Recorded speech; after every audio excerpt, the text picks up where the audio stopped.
वंदे मातरम।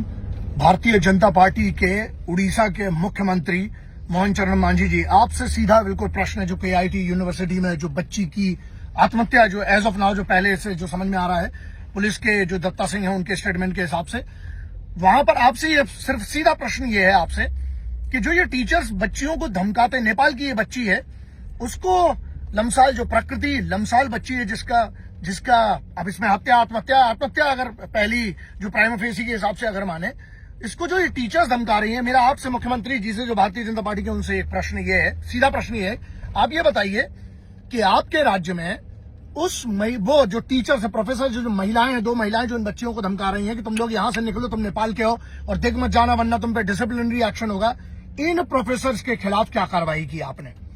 क्योंकि सवाल क्यों बड़ा है, ये प्रोफेसर्स एहसान कर रही है, कोई पैसे मिलते हैं, फ्री में कोई नहीं पढ़ा रहा, पहली बात। दूसरी, कह रही है कि 40,000 लोगों को फ्री में पढ़ाया। कौन से आदमी ने 40,000 में फ्री पढ़वाया? केआईटी उड़ीसा जो यूनिवर्सिटी फ्री में पढ़ाए। और ये आप यहां पर मुख्यमंत्री साहब और पूरी सरकार की जिम्मेदारी ये है कि ऐसी जो लेडीज हैं, जो कि प्रोफेसर्स हैं, इनको उड़ीसा नहीं पूरे भारत के अंदर कहीं पर भी नौकरी नहीं मिलना चाहिए। एहसान नहीं कर रहे हैं, कोई पैसा मिलता है आपको। गुरु शिष्य परंपरा है, अगर आप गुरु के जैसा व्यवहार करेंगे तो शिष्य भी शिष्यों के जैसा व्यवहार करेंगे। लेकिन आप चंडाल बनोगे तो फिर बच्चों से क्या आशा करते हो? उसके बाद बच्चे बेचारे, वो बच्चियां वहां पर बैठी हैं, 20 लड़कियां, वो सुन रही हैं। यहां पर आद्विक श्रीवास्तव करके एक लौंडा है, आद्विक श्रीवास्तव, इसका एक्स बॉयफ्रेंड था, ऐसा की रिपोर्ट्स बता रही है। और उसने इसको इतना परेशान कर दिया, मेंटल हरासमेंट के खिलाफ क्यों नहीं क्लियर कट कानून की गाइडलाइन के हिसाब से इनको सजा, सबसे कठिन से कठिन सजा दी जाती है। यहां पर यह है फिजिकल हरासमेंट तो बात अलग है, लेकिन यह बात वही जाए, अबिटमेंट टू सुसाइड नहीं लगेगा इसके ऊपर।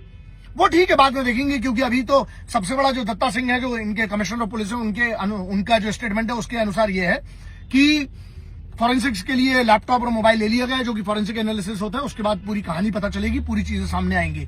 बच्चों, जो उस यूनिवर्सिटी के बच्चे हैं, जो नेपाल के हैं, भारत के, इन सब ने मिलकर, हाँ, मैं कोई भी वायलेंट प्रोटेस्ट का कभी समर्थन नहीं करता हूं, लेकिन जो पीसफुल प्रोटेस्ट हो रही है, मैं आपके साथ हूं। आप कानून को अपने हाथ में मत लीजिएगा, और इसके जो भी हम पूरा प्रयास करेंगे, मैं आपके साथ हूं, जहां तक इस लड़ाई को ले जाना पड़े। बात यहां पर ये नहीं है, एक नेपाल से बच्ची आती है, अपमान कर रहे हो गोरखों का, यार कैसा करते रहे यार।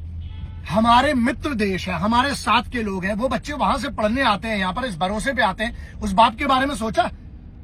और तुम जो प्रोफेसर हो, ये 2 लेडीज, उस बच्ची का चरित्र हनन कर रहे हो। अच्छा, आपका चरित्र तो साफ दिख रहा है वहां पर, बच्चियों से जिस तरीके से बात करो, इतनी बदतमीजी से, ये प्रोफेसर हैं, वो तो ऐसा है।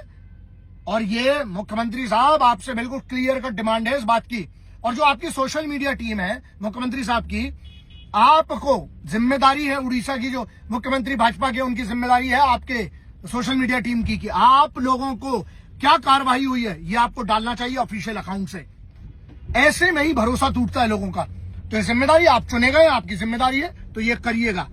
अब इसके बाद ये जो लौंडा, ऐसे तो हजारों केस होंगे, हमें ये करना पड़ेगा ना, लड़कियों के साथ साथ जरा लौंडों को भी सभ्यता और लौंडों को भी बहुत सारा कुछ सिखाना पड़ेगा हमें पर। और ये जो अद्वैत श्रीवास्तव करके है, इसकी फोटो बाहर नहीं आई, अजीब टाइप के कार्टून लोग हो।